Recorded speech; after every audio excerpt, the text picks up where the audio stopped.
138వ కీర్తన 3వ వచనాన్ని చదువుకొని ప్రభువును మహిమపరుస్తాం. నేను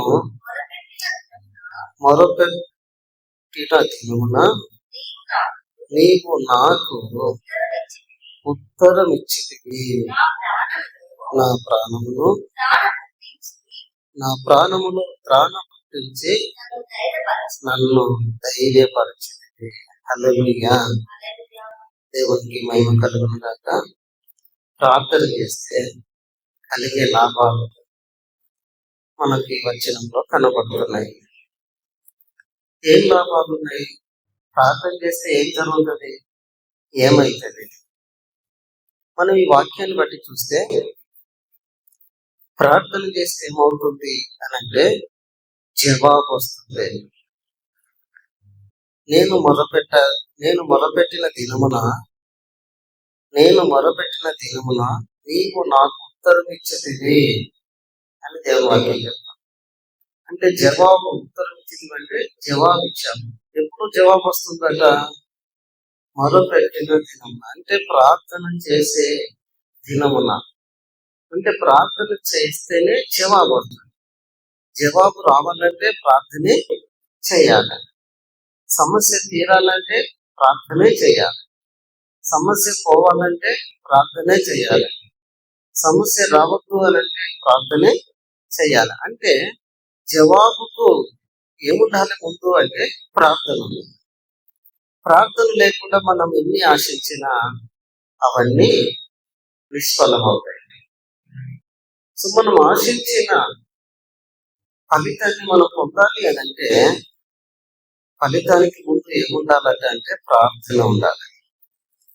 అందుకే ప్రార్థన చేసే వారికి జవాబు దొరుకుతుంది. హల్లెలూయా. ప్రార్థన చేసే వారికి జవాబు దొరుకుతుంది. ఒకవేళ ప్రార్థన చేయకపోతే జవాబు ఉండదు. ప్రార్థన చేయకపోతే జవాబు ఉండదు. హల్లెలూయా. ఇప్పుడు జవాబు ఉండాలంటే ఏం చేయాలి? ప్రార్థనే చేయాలి.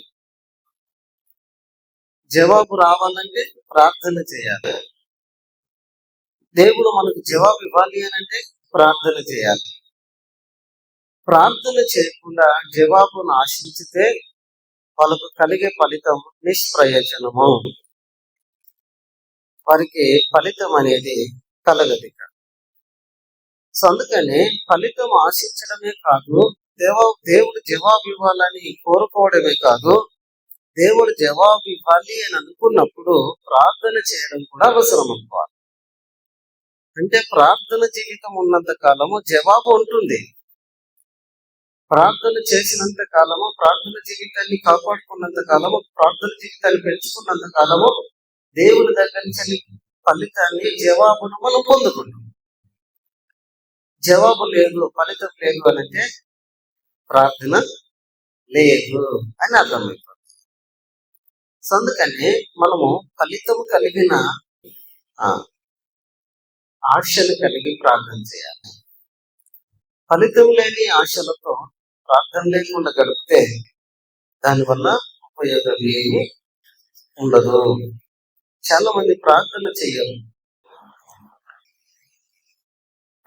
చేయరు కానీ జవాబు కోరుకుంటారు, ఫలితాన్ని కోరుకుంటారు. ప్రార్థన ఉండదు కానీ ఫలితం కావాలి అని ఆశిస్తారు. సో దానివల్ల లాభం ఏమి లేదు. సో ఫలితం రావాలి, జవాబు రావాలి అని అంటే మనకు వాక్యం చెప్తున్నట్టుగా ప్రార్థన ఉండాలి. సో రెండో లాభం ఏంటి? మొదటి లాభం, ప్రార్థన చేస్తే జవాబు వస్తుంది. జవాబు రావాలంటే ప్రార్థన చేయాలి. రెండో లాభము, నా ప్రాణములో త్రాణ పుట్టించి నన్ను ధైర్యపరచితివి. దేవుడు ప్రార్థన చేసే వారిని ధైర్యపరుస్తాడట. అంటే ప్రార్థన చేసే వారికి ధైర్యం ఉంటుంది. ఏ ధైర్యము? ఆత్మీయమైన ధైర్యము.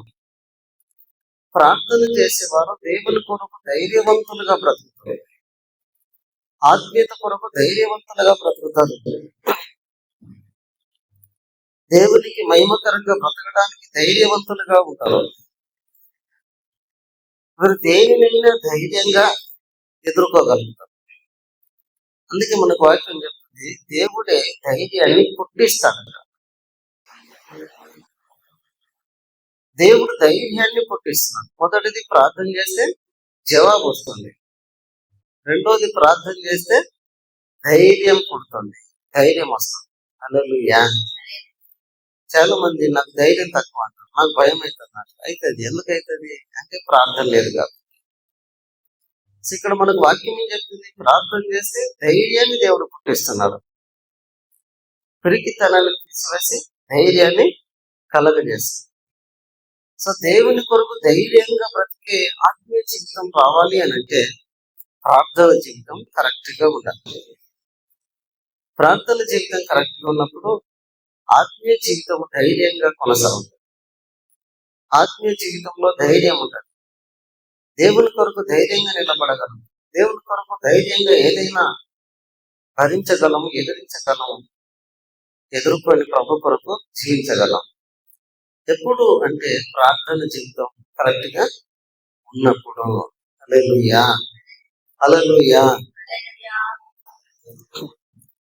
ఇది దేవుడు ప్రార్థన చేసే వారికి దేవుడు చేస్తున్న మేలులు. రెండు, మొదటిది ప్రార్థన చేస్తే జవాబిస్తాడు. రెండవది ప్రార్థన చేసే వారికి ధైర్యాన్ని కలిగిస్తాడు. ఇంత ఈజీగా ప్రార్థన చేస్తే దేవుడు ఇలాగా లాభం కలిగించడానికి, ఫలితాన్ని కలిగించడానికి దేవుడు అంత ఈజీగా చేస్తున్నాడు అని అంటే, దేవుడు ఆయన స్థాయి ఏంటి? చాలా మంది గొప్ప వాళ్ళు అనుకున్నట్టు వాళ్ళు ఏం చేస్తారు? 4 సార్లు పిలిస్తే అప్పటికి కూడా పలుకుతారో లేదు. ఎన్నో సార్లు మొత్తుకోంగా అప్పుడు అంటారు. మళ్ళీ పైగా వాళ్ళే ఎందుకు ఓకే పిలుస్తాను అంటారు. అంటే వాళ్ళ ఉద్దేశం ఏంటి? వాళ్ళు గొప్ప వాళ్ళు అనుకుంటారు. గొప్ప వాళ్ళు అనేవారు 10 సార్లు రమ్మని పిలిస్తే గాని పోరు. ఎందుకు అంటే వాళ్ళు గొప్ప వాళ్ళు. ఎందుకంటే వాళ్ళు గొప్ప వాళ్ళు. మరి యేసయ్య ఏంటి? ప్రార్థన చేస్తే సింపుల్ గా జవాబిస్తున్నాడు. ప్రార్థన చేసే వారికి ధైర్యం కలిగిన జీవితాన్ని ఇస్తున్నాడు. అంటే ఈయన సింపుల్ గా ఉండే దేవుడా, లేదా గొప్పతనం లేని దేవుడా? అసలు ఈయన స్టాండర్డ్ ఏంటిది అని మన దేవుని వాక్యాన్ని చూస్తే, ఈయన ఇంత త్వరగా స్పందిస్తానంటే ఈయన చిన్న దేవుడా లేదా తక్కువగా ఉండే దేవుడా? చాలా మంది ఇలాగ త్వరగా జవాబిస్తే పట్టించుకోరు. పిలువగానే పలికితే వెంటనే పట్టించుకోరు. వాళ్ళు అడగగానే ఇస్తే దానికి విలువనివ్వరు. పిలువగానే వస్తే వాళ్ళకి విలువనివ్వరు. వాళ్ళని చిన్న సొప్పు చూస్తారు. ఇది లోక పద్ధతి. అందుకని ఆ లోకంలో గొప్ప వాళ్ళు అనుకున్న వాళ్ళంతా పిలువగా పోతారు. వాళ్ళు మాటికి 4 సార్లు పిలిస్తేనే పోతారు. వాళ్ళని బ్రతిమలాడినట్టు చెయ్యాలి. నువ్వు రాకపోతే ఎట్లా, నువ్వు వస్తేనే అంత జరుగుతుంది అని వాళ్ళను హైలైట్ చేయాలి. వాళ్ళని బ్రతిమలాడినట్టు చేయాలి. నువ్వు వస్తేనే ఏదైనా జరుగుతుంది అన్నట్టుగా వాళ్ళను ఆ ముందు పెట్టినట్టు చేస్తే అప్పుడు వాళ్ళు వస్తారు. కానీ సింపుల్ గా పద్ధతి ప్రకారం పిలిస్తే రాదు. కానీ యేసయ్య అలా కాదు. ఆయన ప్రార్థన చేస్తే జవాబిస్తా అంటాడు. ప్రార్థన చేసే వారికి ధైర్యాన్ని ఇస్తా అంటాడు. మరి ఈయనంత సింపుల్ గా చిన్న చూపు చూడగలిగిన దేవుడా ఎందుకంత త్వరగా స్పందిస్తున్నాడు అంటే, దేవుడు అందరిలాగా ఉండడు. ఆయన త్వరగా స్పందిస్తున్నాడని ఆయన స్థాయి చిన్న స్థాయి కానీ కాదు. ఆయన స్థాయి ఎలాంటిదట దేవుని వాక్యంలో మనం చదివితే మనకు అర్థమవుతుంది. 6వ వచనం చదివితే మనకు తెలుస్తుంది. యెహోవా మహోన్నతుడైనను ఆయన దీనులను లక్ష్య పెట్టును. ఆయన దూరము నుండి గర్విష్ఠులను బాగుగా ఎరుగును. ఈయన గొప్పతనం ఎంత గొప్ప దేవుడు. ఈయన స్థాయి చిన్న స్థాయి కాదు. త్వరగా స్పందిస్తాడంటే, త్వరగా జవాబిస్తున్నాడంటే ఈయన చిన్న స్థాయి కలిగిన వ్యక్తి అని అనుకోవడం పొరపాటు. ఈయన ఎలాంటి గొప్పవాడట అంటే మనకు వాక్యం చెప్తుంది, మహోన్నతుడైనను. ఆయన మహోన్నతుడుగా ఉండే దేవుడు. మహోన్నతుడు అంటే అన్నింటికంటే పైన ఉండే దేవుడు. అన్ని స్థానాలకు మించిన స్థానమైనది. ఈయనను అందుకోవడం ఎవరి వల్ల కాదు. ఈయన స్థాయిని చేరుకోవడం ఎవరి వలన కాదు. ఈయనను ఎవరు చేరుకోలేరు. ఈయన స్థాయిని ఎవరు అందుకోలేరు. అంత గొప్ప స్థాయిలో ఉండేటువంటి దేవుడు, అంత గొప్ప దేవుడు, ఎవరికి అందనంత స్థాయిలో ఉండేటువంటి దేవుడు. అందుకే ఆయనను వాక్యం చెప్తుంది, మహోన్నతుడైనను. ఆయన మహోన్నతుడైన దేవుడు అయినను ఇంత గొప్పవాడుగా ఉన్నను ఆయన త్వరగా స్పందించేటువంటి దేవుడు అయినాడు. నేను ఇంత గొప్పవాడిని, వీళ్ళు పిలవగానే నేను వెళితే ఎట్లా, వీళ్ళు ప్రార్థన చేయగానే నేను జవాబిస్తే ఎట్లా అని అనుకునేటువంటి దేవుడు కాదు. అది ఈయన దగ్గర ఉన్న గొప్పతనం. అందుకే వాక్యం చెప్తుంది, ఆయన మహోన్నతుడు. ఇంకా దేవుని వాక్యం ఏంటంటే అన్ని నామముల కంటే పై నామం కలిగిన దేవుడు అట. ఈయన లాంటి వారు భూమి మీద ఎవ్వరూ లేరట. ఈయనకు ఎవరు సాటి రారు. ఈయనకు సమానంగా ఎవరు ఉండలేరు. అంత గొప్ప దేవుడైన ఈయన శక్తి దగ్గర ప్రపంచంలో ఏది నిలవదు. అంత గొప్ప దేవుడు అయినా, అంత గొప్ప దేవుడు అయినా ఆయన ఏం చేస్తున్నాడట చూడండి. దేవుని వాక్యం మనం చదివితే అర్థమవుతుంది. ఇది 6వ వచనంలో, మహోన్నతుడైనను యెహోవా మహోన్నతుడైనను ఆయన దీనులను లక్ష్య పెట్టును.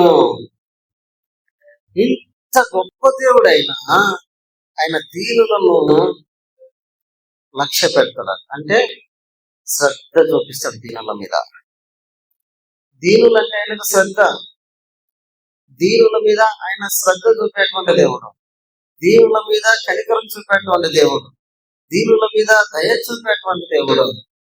ఈయన మహోన్నతుడు గొప్పవాడైనా, అంతటి మహోన్నతుల స్థానంలో ఆయన ఉన్నా ఆయన మనసు చూడండి, దీనులను చూడగానే ఆయనకు దయ పుడుతుంది. హల్లెలూయా. దీనులను ఆయన చూడగానే వారి మీద శ్రద్ధ కలుగుతుందట. ఇక్కడ 2 రకాల వ్యక్తులు మనకు కనపడుతుంది మాటలు. ఒకటిది దీనులు, రెండవది గర్విష్ఠులు. Very good. మొదటిది దీనులు, రెండవది గర్విష్ఠులు. 2 రకాల వ్యక్తులు ఉన్నారు. ఈ 2 రకాల వ్యక్తులను కూడా దేవుడు చూస్తున్నాడు. కానీ చూసే విధానంలో తేడా.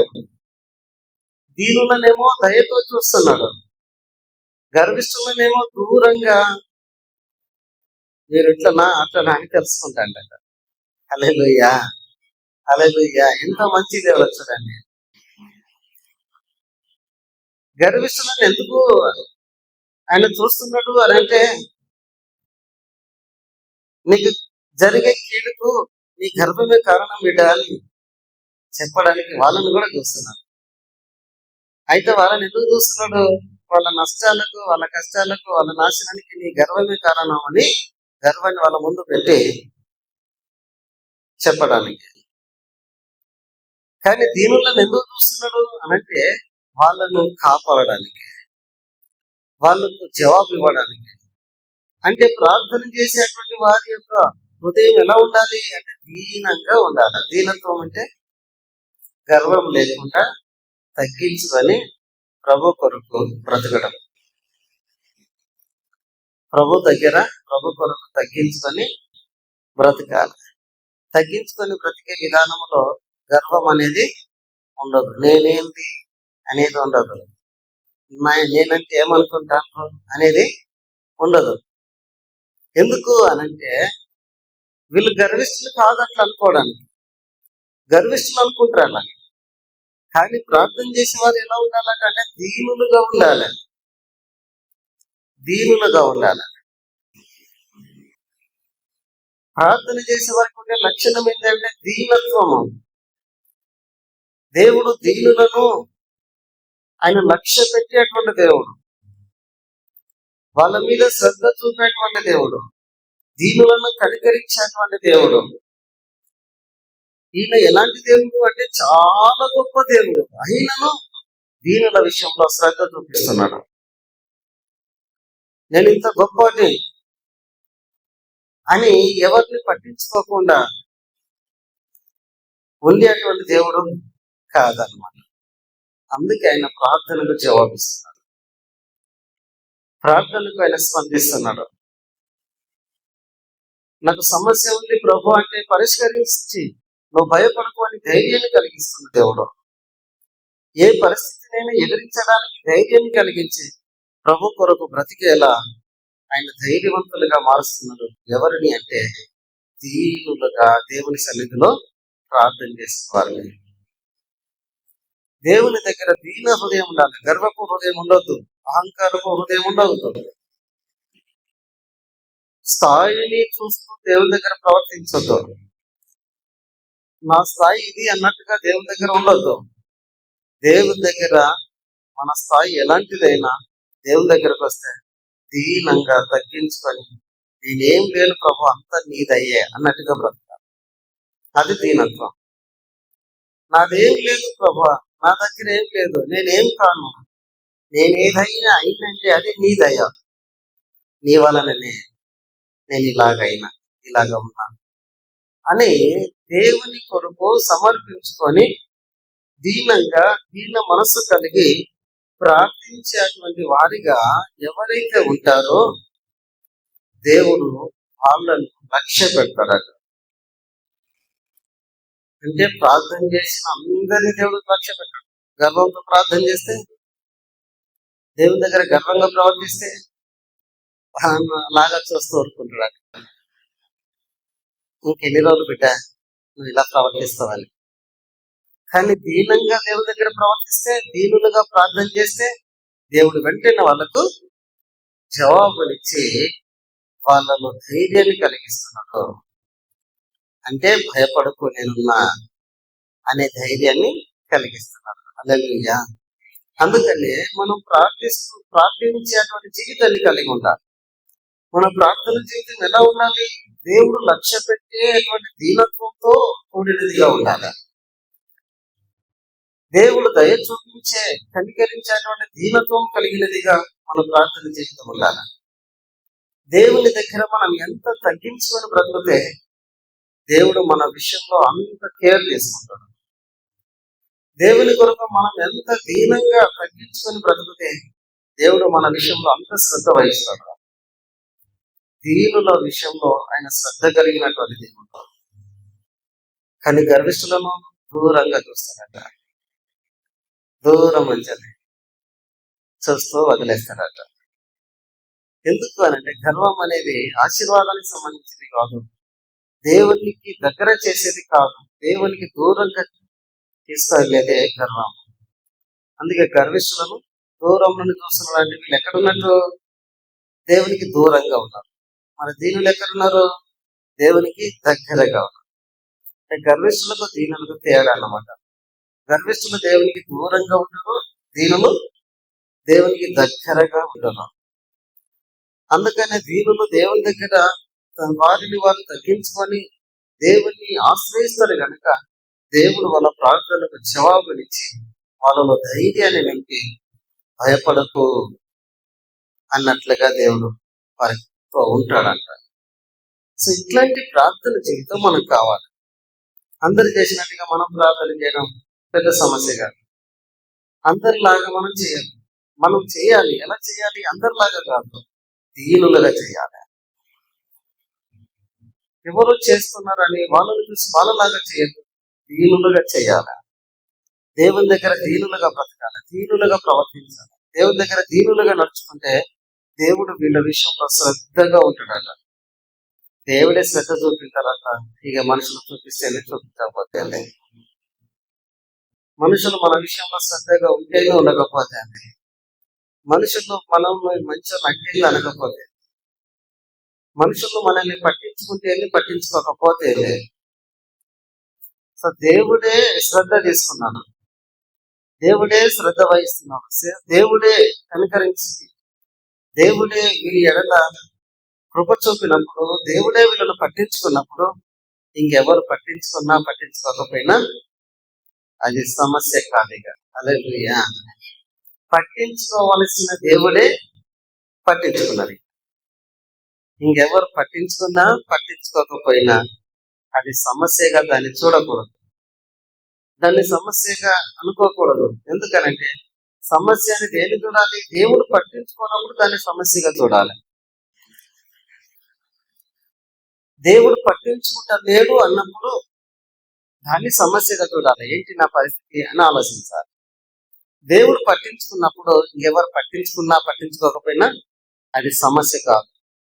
అందుకని మనం చాలా జాగ్రత్తగా మన ఆత్మీయ జీవితాన్ని, మన ప్రార్థన జీవితాన్ని మనం ప్రతిదినం పరీక్షించుకుంటూ, సరి చేసుకుంటూ దాన్ని ప్రభు దగ్గర దీనంగా కొనసాగించాలి. అలాంటి దీనులను దేవుడు లక్ష్య పెడతాడట. ఈ దేవుడు ఎలాంటి దేవుడు అట? మరి ఈయన స్థాయి ఏంటి అంటే మహోన్నతుడు అంట. ఈయన చిన్న చిన్న స్థాయి కాదు ఈయనది. ఊహించుకునే అంత స్థాయి కాదు ఈయనది. స్థాయి లేకపోయినా ఊహించుకునే స్థాయి కాదు ఈయనది. ఈయన మహోన్నతమైనటువంటి స్థానం కలిగిన వాడు, అన్నింటికంటే గొప్పగా ఉండేటువంటి దేవుడు, అన్ని నామాల కంటే గొప్ప నామం కలిగిన వాడు, అన్నింటికంటే సర్వశక్తి కలిగినటువంటి దేవుడు.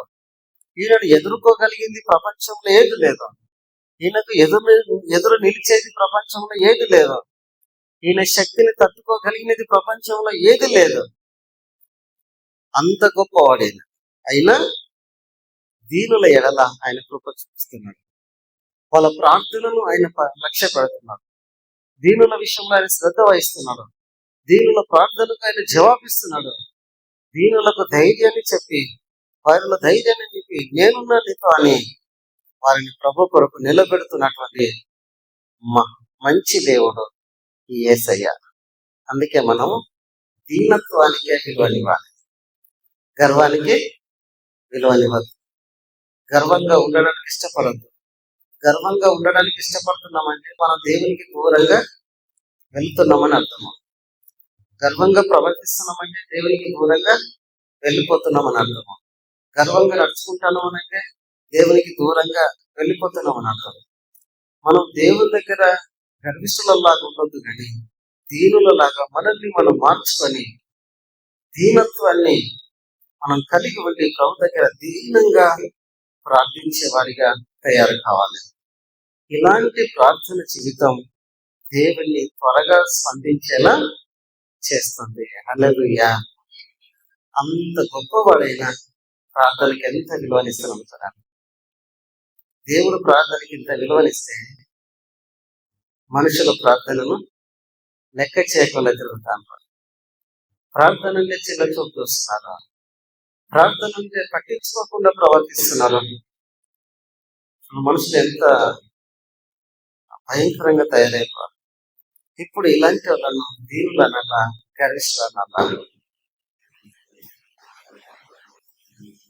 వాక్యం చెప్తుంది. గర్విష్ఠులను దూరం నుంచి దేవుడు చూస్తున్నాడట, దీనుల విషయంలో మాత్రం ఆయన వెంటనే శ్రద్ధ చూపిస్తున్నాడట, ఆసక్తి కనపరుస్తున్నాడు, ఆయన శ్రద్ధ వహిస్తున్నాడు, బాధ్యతగా ఉంటున్నాడు.